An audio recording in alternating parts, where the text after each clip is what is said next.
Welcome back. Moville, Iowa is home to the Woodbury County Fair, the Woodbury County Library, and the only stop sign on Highway 20 across the state of Iowa.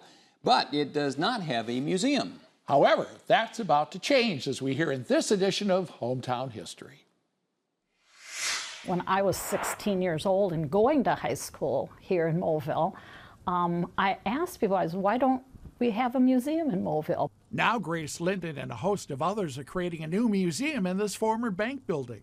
I can't say a date, even a month. It'd be nice if we were done by the end of this year. Linden, who retired after years working at the Sioux City Public Museum, says it's a painstaking process of organizing donations, then labeling them so people know what they're seeing.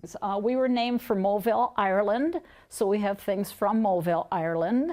We're the only other town in the world named for that little town in Ireland. And donations range from very small to very ornate. Because the women back then had all their dresses handmade, or you sent away for it. And to very big.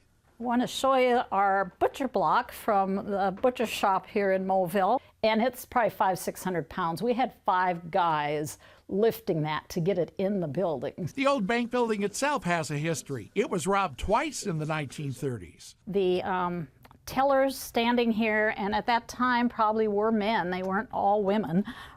They would have had to get the cash out of the drawer here to hand to them.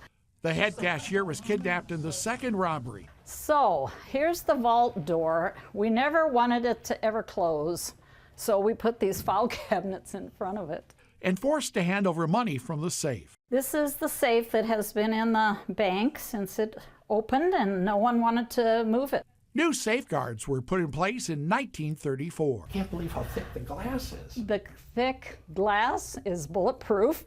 And then up above in that ceiling, you can see these spikes sticking out for robbers couldn't get up and over into the teller room. The Logan family, who started and led the bank for years, donated the building after a new bank was built. We got the building free of charge, but now we have to pay for things like a new roof or air conditioning and, things like that. Now, just so you know, the kidnapped head cashier was tied up to a bridge near Lawton. He managed to escape unharmed. The robber, he was eventually caught and died years later at the state penitentiary in Fort Madison, Iowa.